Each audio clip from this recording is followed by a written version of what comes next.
अगर खिलाफ हो तो होने दो। अगर खिलाफ हो तो होने दो, जान थोड़ी ही है।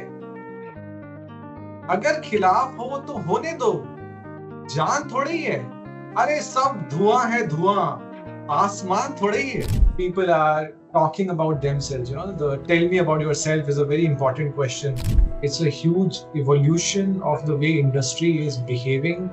There is a AI revolution. अभी आप देख सकते हो, अगर एक स्क्रम मास्टर का पोजीशन है, there are lot many people applying and racing for that one position. We have to pick the right fruit among the lemons. Right? A shiny mango would draw more buyers. But as you touch it, you smell it, and you taste it, you would actually get to know whether this is the right mango to buy or not. Certification could be important. However, certification alone will not, get you the job. You will have to do a lot more than that. They actually hit easy apply over LinkedIn because it's a very, very easy route. Which are the roles that will not be replaced by AI? Yeah, great question. And again, if I actually have to hire a driver, right, I may not be interested in whether he plays football very well or not. Landing your dream agile role in today's competitive market isn't just about reciting agile keywords. It's about showcasing your ability to navigate real-world challenges, demonstrate emotional intelligence, and prove you are a true change agent. Are you prepared to stand out? We are diving deep into the essential interview strategies that will set you apart, tapping into the wisdom of a transformation coach who understands human behavior and change management inside out. Welcome back to the podcast by Agile Coaching Round Table, ACRT. Today, we are tackling a topic that's crucial for every Scrum Master and Agile coach looking to advance their career: interview preparation. In a market where competition is fierce and employers are seeking more than just technical skills, how do you ensure you are presenting your best self? To guide us through this, we have Jatinder Verma, a director, transformation coach at leading investment organization. With over 20 years of experience, Jatinder has a deep understanding of agile transformation and team management, working with global clients across diverse industries. Jatinder's mission is to unbox the potential of individuals, teams, and organizations, helping them be at their best. He is passionate about human behavior, change management. Beyond his professional work, he shares his insights on agile coaching and personal development through his YouTube channel, Jatinder Ki Pathshala.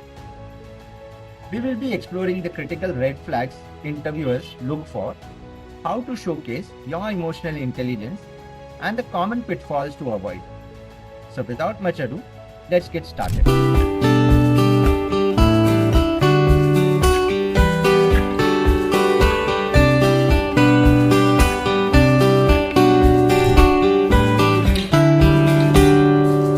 Hello, Jatinder. Welcome to the podcast by Agile Coaching Round Table.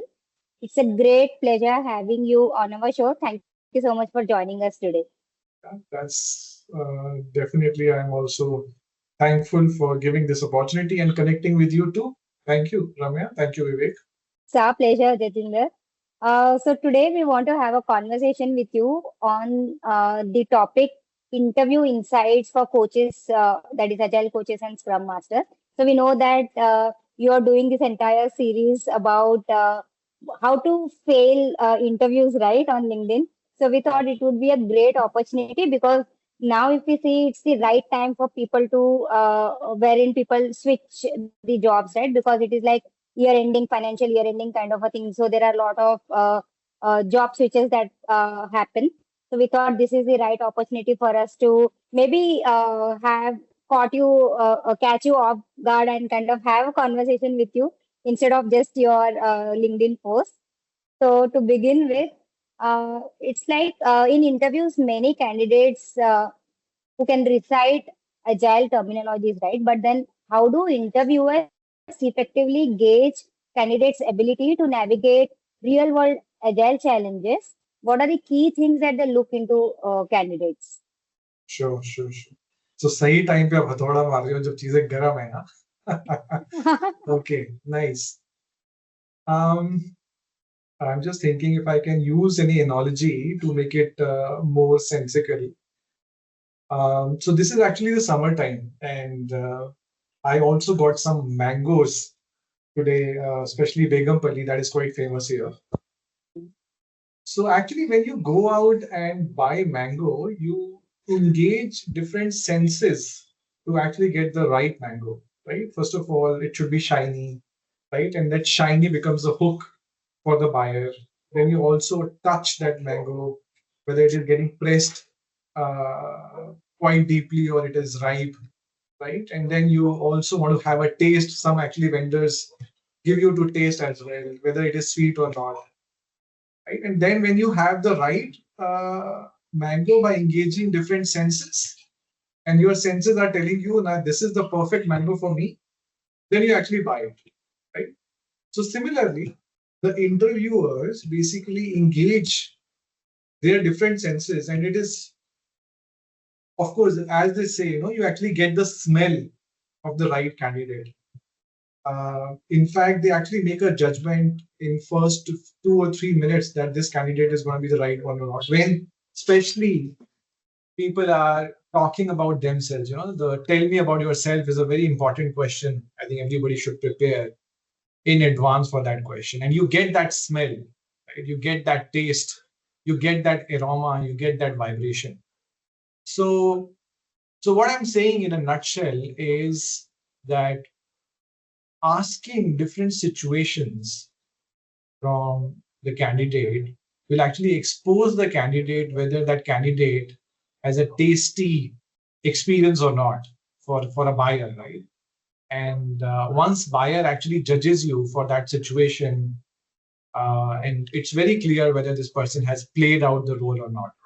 And yeah, so that's wherein the buyer actually takes a decision whether this candidate is the right candidate for me, for my company or not. Okay.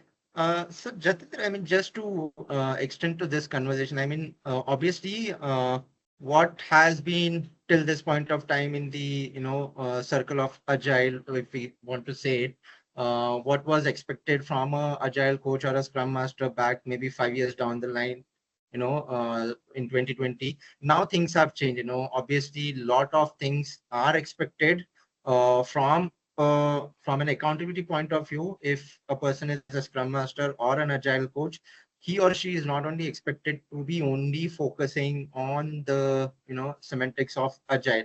No, people are expecting more from them, right? So now if someone who's wanting to become a scrum master, or already is a scrum master and agile coach, what are the things from a skill point of view and competency point of view that the current market is demanding? Maybe not only focusing on the agile concept or maybe agile understanding. What are the other skills that that we say one needs to have under his sleeve to be applying or maybe being applying for that position? So actually, Vivek, that's a good question. And I think we have to understand the context that the industry has been changing rapidly, right? It's a very disruptive time.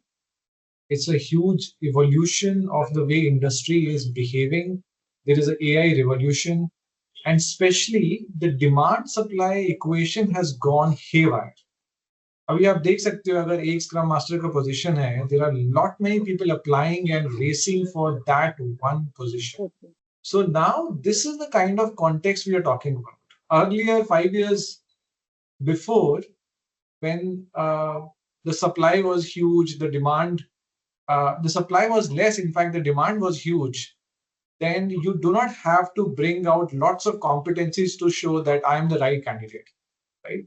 Now, I think the terminology that they are saying is we have to pick the right fruit among the lemons, right? Lemons are ones which are non-performing and so on.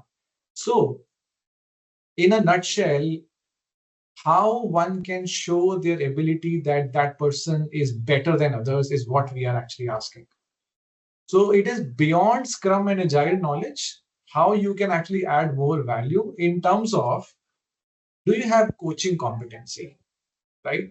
Do you have facilitation competency? Do you understand also scaling? Do you understand any scaling framework? Have you scaled any particular team or any art in a safe format, or maybe using less or using DAD or using Nexus, whatever it is. And nowadays, one more important stuff is the domain where actually you're coming from. People are also preferring that we need a Scrum Master and Agile coach who has performed or who has engaged with this kind of a domain so that this person can understand the business, what actually is happening. Otherwise, that person will not be able to have right conversation with the leaders. So all of this is now expected. It is all given that this person needs to have, because there are not many people already vying for that position.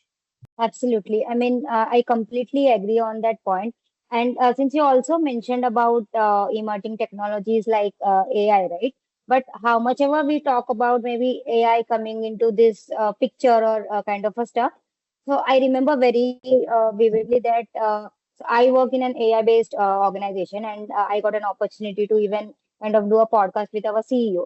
So he mentioned very specifically that I mean, we asked him that which are the roles that will not be replaced by AI. So he said wherever there is a human intervention, right, or kind of people management that is coming into picture, those are the roles that will still be done by humans, and those cannot be kind of replaced by AI. So now when we talk about, say, emotional intelligence, which is very critical in people management or handling kind of roles wherein we involve with lot of dealing with people, right? So how do interviewers assess candidates' emotional intelligence? Yeah, great question. And again, going back to the similar answer situations, right? You expose them to the aggressive situation or an unpleasant situation, then the real side of the human actually comes out, right? I remember when I actually applied, uh, towards a director position, I was grilled, and this is what they actually wanted to check, that whether I react or I respond, right? Do I have empathy component towards that situation or not? How do I deal with that situation? I'm sure you might be knowing this Daniel Goleman emotional intelligence framework, right? Which talks about self-awareness, self-regulation, motivation, social response. So all of that becomes very, very clear when you expose a person into a situation. And I'm sure all of us would know. I think there used to be a time in MTV, there used to be a roadie show, right? Correct. Wherein this person kind of tries to touch that nerve of you and see whether how do you respond to that nerve, right? This is the Wow. same thing. In fact, when I was grilled in the role play, this guy was trying to make me angry. And I was very clear that, how I need to respond. I was just sharing my experience. And this is a good response that they have given me, that you did not lose your temper, right? And that's the emotional intelligence part, right? So how aware we are about ourselves and how can we regulate our emotions at the same time when we are actually responding in a social circle. Do we have an empathy component or not? For example, let's think about a question that, okay, as a Scrum Master, your product owner is not supporting you, right? Or one of the team member is not actually performing now, and with the repeated follow-ups, there is no positive result. How do you deal with that situation? Now, if the person does not bring out that empathy component with that person or with the product owner, that will actually give a pointer whether this person has great emotional intelligence or not, right? Whether the responses are more towards building a team together or towards just the objectives, just the business objectives, or are you balancing it out? Right? So that will give you a hint whether this person is going to gel well and bring out his emotional intelligence for the benefit of the organization or not. And these are some pointers. Again, the situations, role plays, case studies are some of those triggers by which an interviewer can judge the emotional intelligence component of the person. With your experience, I do also remember one of my interview experiences, which I would also like to share. So it was, I think, in peak of the lockdown that I was giving an interview. Obviously, it was a virtual interview, and I remember very clearly that, like you said, right? I mean, the interviewer was trying to maybe test the emotional intelligence in me, and he was trying to kind of make me angry by countering to every answer that I was giving. It's like, no, what if? And he was not stopping with the what ifs. He was just throwing all the curveballs at me with all the kind of what ifs that he could come to that interview. I was getting so angry. It came a point that I was like, oh God, what do I answer? It's like now I have emptied everything that I had on my in my brain. Now I don't know. So Vivek is giving me that clues. Calm down. Don't lose your calm, and you be just concentrate what he's trying to say. And then I took a deep breath and I was trying to understand. Okay, let me give some answer it in a different way. So that's the moment where I understood. I mean, okay, we can try a different approach also to maybe give the answers. But then at that point, even after the interview, I was still so irritated. I didn't know why this guy was trying to uh, trigger me or irk me so much.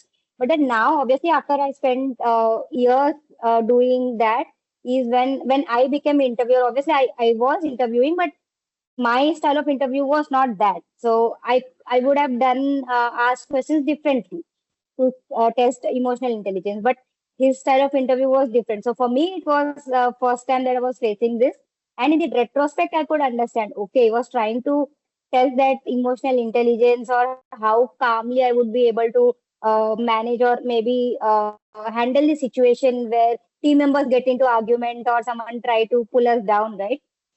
So that's what even I face. So thank you for bringing that point. I could relate to my experience as well. Yeah, actually, that's very interesting. In fact, in some of the organization, if you have to climb the career ladder to become a L3, L2 leader, there are some internal assessments, and they also actually check that kind of emotional intelligence. They actually try to push you towards your limits and see that how do you respond to those situations. And that's why, I mean, for the people who are going to listen to this podcast, it's going to be important, especially if they're applying for interviews. It is not only what you deliver as an interviewee, it is now even more important how you deliver it, right? How calm you are while you are delivering it, how you are exuding with confidence while you're delivering it. What is your clarity of thought? How structured is your response? These things have become more important now because more or less everybody knows what is the right answer. Absolutely. I think that's a wonderful conversation, I would say, from an interview point of view in terms of what an EQ for a candidate should be, what is, the preparation that an individual needs to, mentally be into handling those situations. But before that, I think there is one important aspect that we wanted to touch base on, uh, is the dimension of associating certifications with the entire agile circle that we have, right? I mean, people are more so much inclined or so much trying to associate with certificates, saying that okay, I have done so certificates, I am XYZ certified and all those things. But then I wanted to check is, do you think certifications are really making or helping a candidate get through a job, right? I'm not even saying that maybe I'm able to apply for a job, I get myself selected for that job interview. What are your thoughts around that? Yeah, actually, I would go back to the same analogy of mangoes, right? A shiny mango would draw more buyers. But as you touch it, you smell it, and you taste it, you would actually get to know whether this is the right mango to buy or not. But definitely, a shiny mango would definitely draw buyers, right? So, and at the same time, one needs to use a common sense whether to invest in the certification or not. Because now, if you talk about, let's say, PGMP, right? Whether the program management certification is required for a project program manager position or not, you have to actually check in different portals that how many organizations are laying down as a criteria that we need PGMP or we need PMP or we need CSM or we need PSM. Some organizations do, right? So whichever certification one is eyeing for, just do a little bit of a research that what is the percentage of people asking for it? Is there a way by which you can draw the attention of the interviewers equally, even without the certifications? So some common sense in that regard would give you an idea whether you need to invest that amount or not. So that's why I actually structured my interview preparation for the candidates for which I prepare them for the program. So one is pre-interview call preparation, and the second is post-interview call preparation. Now, getting shortlisted for interview is one skill, and performing in the interview is another skill, and both are very, very different. Yeah, you have to customize the CV according to job description. You need to optimize your LinkedIn profile. You need to follow the right process so that you can get selected. And that's one part of it. And then sharing the impactful stories, sharing the narratives, having the structured thought process, having a confident delivery is another area for the interview. So in a nutshell, what I'm saying, Vivek, is certification could be important. However, certification alone will not get you the job. You will have to do a lot more than that. It's just like good looks. If you have good looks, maybe you will draw audience. Best one. So since you talked about the pre-selection or maybe pre-interview thing, right? So I would like to maybe uh, dig deeper into that, or maybe because nowadays the there there are job offers that, or maybe job opportunities that we see in the market, but even landing an interview, it is a very difficult task in itself. So people are like, we see people approaching us saying that, you know what, we are trying our best, but we are not even getting a single interview call. We don't know what is wrong with our maybe resume or job, or maybe the job profile, or maybe even for that matter the LinkedIn, right? So how are these things important? Or maybe if you can start with maybe resume, what can be the ideal resume for any Scrum Master or an Agile coach? Yeah, that's a good question, and that's a very interesting question as well. Because most of the people, what they do is they actually hit easy apply over LinkedIn, because it's a very, very easy route. It's a shortcut, and generally we know there is no shortcut to success, right? So one needs to prepare hard. And what is the definition of this preparation is, if there is a job description, you will have to be very, very careful in understanding what exactly is a job description, what are the keywords, what do they need and what do they don't need, right? Very interestingly, if I actually have to hire a driver, right, I may not be interested in whether he plays football very well or not, because these are very different skills. You may think it is very, very crude example, but that's what people do. If there is a Scrum Master position, they also mention so many things which are not related to Scrum Master. And that gives a sense to an interviewer that this person is not purely a Scrum Master. Important thing is to super customize your CV with respect to job description. That's number one.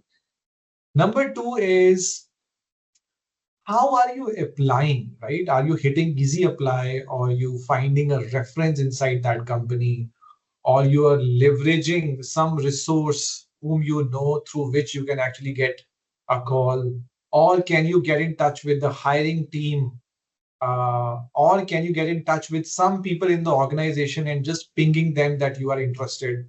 You will have to try out multiple routes, but definitely easy apply is the last resort. True, absolutely. So when you said that keep your say resume very relevant to the job description, right? So just an example. Say there would be a candidate who is been into the organization since many years, right? So not necessary that the person who has joined on the same job role, right, would be the say, job role that he is continuing for so many years, right? He or she might have taken multiple job roles or maybe profiles, so to speak. So, for an example, now that person is trying to apply for a Scrum Master interview, and now he or she wants to prepare the resume according to the job description. So, you mean to say that that person is not supposed to include other roles that he or she would have played in the organization and just stick to the relevant role that is matching to the JD. Am I correct in the understanding? To an extent, the person can still bring out the other roles, but only those attributes of those roles which are helpful for Scrum Mastery. Yeah, I mean, there is no harm in showing the kind of adaptability component of you because you have played multiple roles. However, even in those roles, bring out those attributes, those characteristics, which will actually give a sense to an interviewer that, yeah, that's actually important for the Scrum Mastery as well. Right? So that's important because one has to see from a lens of Scrum Mastery. Everything, all the keywords, every word in the resume needs to pass as a definition of ready filter for the Scrum Master. Whether you need to get that keyword towards the right, whether it passed the criteria to be included in the Scrum Master resume or not, is something one needs to be cautious about. Absolutely. And since we are talking about, maybe from the point of view is like things that as a candidate one should be avoiding, maybe just with an example, as you said, like in an easy apply, maybe that's a shortcut or maybe the shortest way to apply for the job, but whether it is really creating an opportunity for you, right? I mean, in a short span of say 1 hour for any job, there are multiple applications, maybe beyond 100 or 200 as well, right? So what's the probability for an individual to get a chance to being even interviewed for that position, right? So what's the best way for an individual to find out is maybe just finding out a reference or maybe trying to see what's the other way which not others have tried. Yeah, yeah. I think if one, I'm just processing your question. So basically, what you're saying is that, Red flags for the interview. yeah, what are some of the things that people need to avoid Yes. Yes. if they are making the mistake of because of which they are not getting selected? Yeah. So I would say three things. One is what I have seen, right, because I keep taking mock interviews, one or two mock interviews more or less every day of actually 4 roles: Scrum Master, Agile Coach, Release Train Engineer, Project Manager come Portfolio Manager, and Product Owner come Product Management. Now, if I have to summarize, top 3 mistakes that generally people do because of which they are not selected in the interview is: number one, lack of preparation. They are not prepared for the interview. Now, one needs to understand that in 30 to 45 minutes, actually nobody can judge you how best you are the candidate for this position. Nobody can. Sorry. However, this is how it works. So it's basically a performance act. How ready you are for that 30 to 45 minutes of performance, which means how prepared you are for that performance, right? So lack of preparation is number one. Number two is how do you deliver your responses, right? In fact, for people to whom I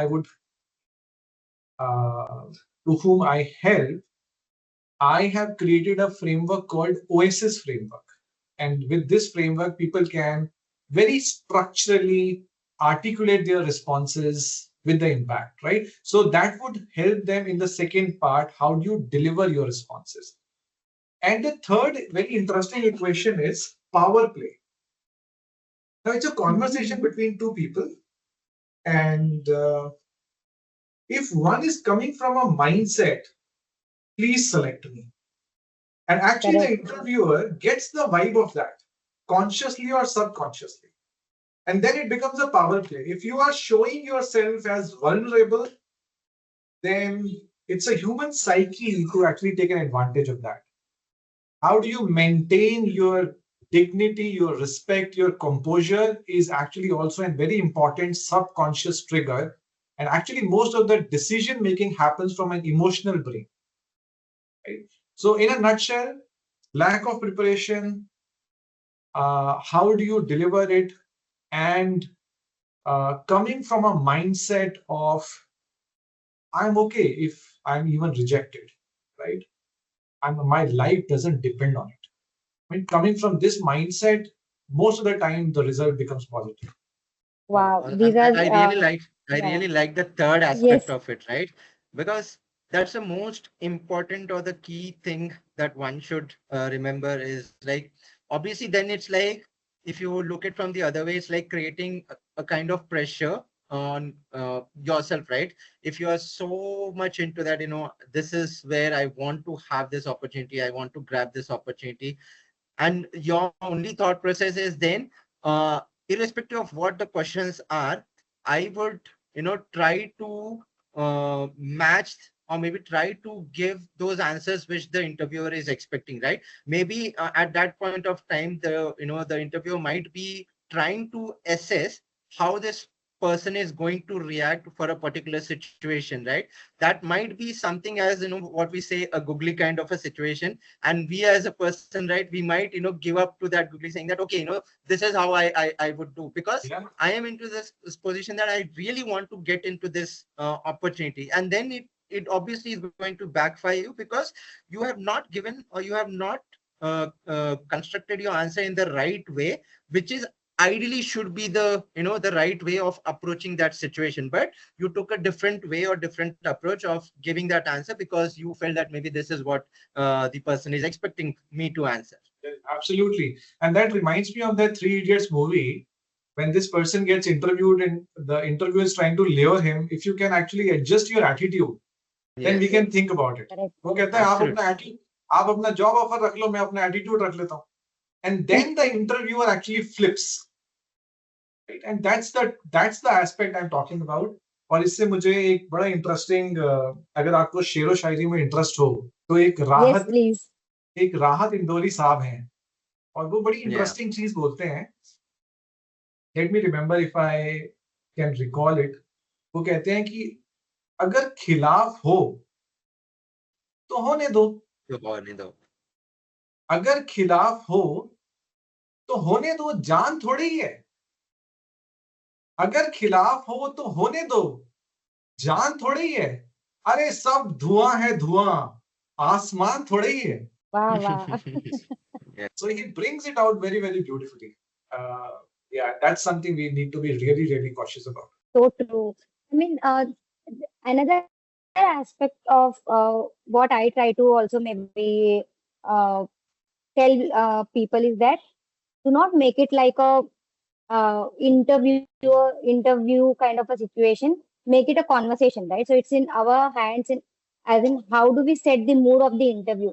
Yeah, so generally in my experience, ये power play dominant इसलिए हो जाता है क्योंकि people get super desperate for this position. यार मुझे ये मिलनी चाहिए, यार मेरी लाइफ खत्म हो जाएगी, मेरी जॉब चली गई है, मैं फैमिली कैसे संभाल लूंगा, ये वो. तो इन सब की वजह से मुझे ये जॉब चाहिए ही चाहिए, राइट? वहां पे जो सिचुएशन है खराब हो जाती है. I feel come from a mindset of ठीक है, this is learning experience for me and it's all for the best. अगर ये नहीं तो कुछ ना कुछ मेरे साथ अच्छा हो ही जाएगा, राइट? तो वहां पर एक पॉजिटिव जो वाइब्रेशन होती है, एक अलग ही वाइब्रेशन निकल के आती है. And basically interviewers catch that vibration. और ये समझाना मुश्किल है, क्योंकि जनरली जब हम कोई शॉप करने भी जाते हैं ना किसी मॉल में या किसी शॉप पे, एक्चुअली हमारा रैशनल डिसीजन मेकिंग कभी नहीं होता, हमारा हमेशा Correct. Emotional Emotional. Decision making होता है, right? Correct. We will not be able to justify it, क्या मैंने ये क्यों चूज किया, क्योंकि हमारा इमोशनल ब्रेन काम करता है उस टाइम, और वो एकदम से क्लिक हो जाता है, यार मुझे यही चाहिए. Correct. Yeah. In fact, every decision that we make is an emotional decision, and we try to find logic, right? So this Yes. is the behavioral Yes. science. Correct. So Correct. every decision is emotional decision, but we just try to fit our rational mind to make it right. So, but then it's an end of the day emotional decision. Correct. Limbic brain से होता है, और जब decision ले लिया तो pre frontal cortex उसको justify करता है कि ये डिसीजन क्यों राइट है. Correct. Absolutely. And this is something I always try to check with all the people that I interact with, right? And this is again the most looked after thing for most of the agile practitioners, right? Talking about metrics, right, Jatinder? Obviously now we have so much of data, so much of information, with the amount of tools that we have, and every little thing that we do in the context of our projects or in the context of the setup, even a smallest of the information is available for us, right? So now if we are focusing on so much on decision making through data driven, right? How can if you see, how can candidate demonstrate their ability to use metrics analytics in a right way to improve their implementation around agile, right? And this is again from a skill point of view, and this is increasingly sought after from the job market. People are so much into that aspect. There are a lot of tools to get the data for the metrics. There are Power BI reports, there is Jira Align reports, there are some internal assessments. Now there are popular industry-wide assessments like Agility Health. I don't know whether you have gone through it. That actually gives you a very interesting sense of how is the culture, how is the leadership supporting, how is the way of working. So all of that is something that you would definitely get out of some insights from there. However, some of the mistakes could be just taking decisions based solely on one or two metric, right? If your burn down is not so proper, then it does not actually tell you anything. However, if your burn down is not proper, your happiness index is not proper, and your attrition is highest in your department, that might tell you some story, right? So amalgamation of different metrics and getting insights from that, and then articulating that insight in a proper way to the leadership is actually what would make the difference for most of the agile coaches and scrum masters. One more thing is, so generally, actually, I tell one of the story in some of my trainings, and maybe it's a good time when you ask this question, Vivek.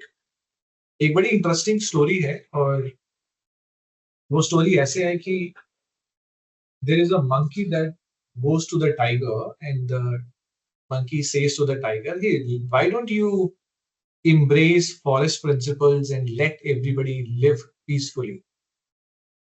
और tiger कहता है कि बच्चा, you do not know the way I work. So monkey gets his lesson and tiger gets the dinner, right? So monkey was an agile coach. Now seeing that, all the other agile coaches threw agile principles and values in the garbage, right? So the moral of the story is that culture is the king, right? Culture eats strategy or agile framework or Scrum, Kanban safe in breakfast, lunch, and dinner. Now, whether to articulate that metric data to the leader or not is also a decision one has to take by looking at the culture. In some culture, they don't appreciate it. In some culture, you have to say that, yes, you are right, you are right, you are right, you are right, before you have some trust building. And then you can say, I think you could become better by this. Versus you say, you know what, this data tells that you're not doing things right. And then you are being shown the door, right? So in a nutshell, what I'm saying is, number one, make interpretation by amalgamating a lot of metrics. Second, have the timing right of your articulation with the right lead. This is, I'm listening for the first time who is mentioning about amalgamation of metrics. This is an interesting take. I would maybe ponder more on this thought. Vivek, wanted to add on this. No. I just wanted to extend to what Jatinder you were saying, right? It's not about we as an agile practitioner just highlighting the problem. Everyone in the organization, or they understand there is a problem, that maybe just that the focus is not there at that point of time. But as an agile practitioner, if we just go with that signboard saying that this is a problem, this is a problem, someday people are going to get frustrated with it. I mean, people never want someone to come to them with just saying that this is a problem, right?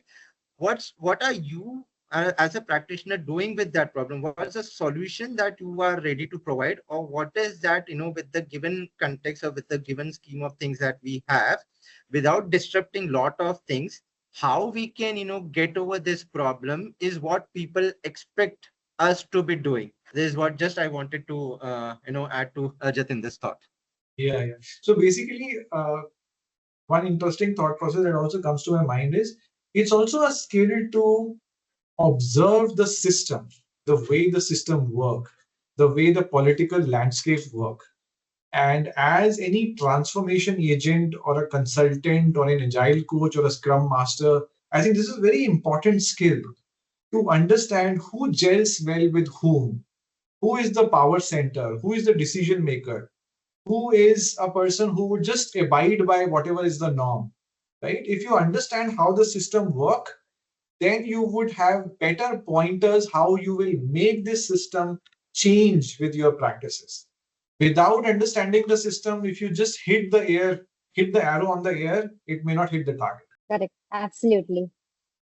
So maybe the last question for today's conversation. So for candidates who are like willing to transition from say traditional project management to agile roles. By traditional project management, I mean to say playing a hardcore traditional waterfall project managers, and they want to maybe transition into agile roles. What specific strategies can they use to highlight their transferable skills, especially in a market that values adaptability and cross-functional experience? Adaptability and cross-functional experience is the keywords, right? So one other thing that comes to my mind is, I mean, if you're a classical dancer learning hip hops, right? You just have to dance to a different beat, right? You already know dancing, correct? So agility is there whether in a traditional project management or in the agile process. We just have to make that agility attribute, that agility characteristic visible, right? That, for example, आपने बताया कि adaptability, how one was adaptable in terms of embracing new changes, adaptable in terms of embracing new technology, adaptable in terms of learning the new domain, adaptable in terms of being a leader who has changed their style from a command and control to a servant leader, right? You have to use those and make yourself visible for these aspects. क्योंकि भाई एक चीज तो clear है, जो दिखता है वही बिकता है. वो बिकता है. तो दिखाओगे तभी कुछ होगा. You will have to market yourself. You will have to bajao dholak. That this is the adaptability component that you would bring to the table, and then only somebody would notice. Again, good looks certification is the same aspect, making yourself visible. Only तीन चीजें बिकती है: good looks and good looks. Exactly. So certification is good looks, right? Showing yourself adaptable is good looks. And yeah, what else? And good looks is definitely good looks. How you actually bring out yourself is also good looks. Thank you so much, Jatinder, for this conversation. It was really great. I think Same we here. can have more such conversations on, say, interview preparations for product owners or maybe project managers in future. But then for today, it was you and learning so many things from you. I am sure that our audience will find a lot of value from this conversation. Thank you so much for joining us today. Yeah, you're welcome, Ramya, and you're welcome, Vivek. I think your questions were very, very thought-provoking. I would encourage your audience, encourage your learners to embrace at least three aspects when they would be giving any interviews. One is preparation, preparation, preparation is a synonym for good looks, good looks, good looks. Second thing is how do you deliver your responses? Because you have to possibly calm your nerves before you actually give interviews. So have some confidence practices before you actually go for the interview. And third thing is go from the mindset of this is going to be learning experience for me and कुछ ना कुछ मेरे साथ तो अच्छा हो ही जाएगा. Thank you so much for watching this episode patiently till the end. We hope you enjoyed the episode. We'll meet you again in the next episode. Till then, if you like our podcast show, then do like, share, subscribe, and let us know your feedback in the comment section. You can also listen to the episodes on Spotify, Apple Podcasts, Google Podcasts, Amazon Music, and Audible. Thank you.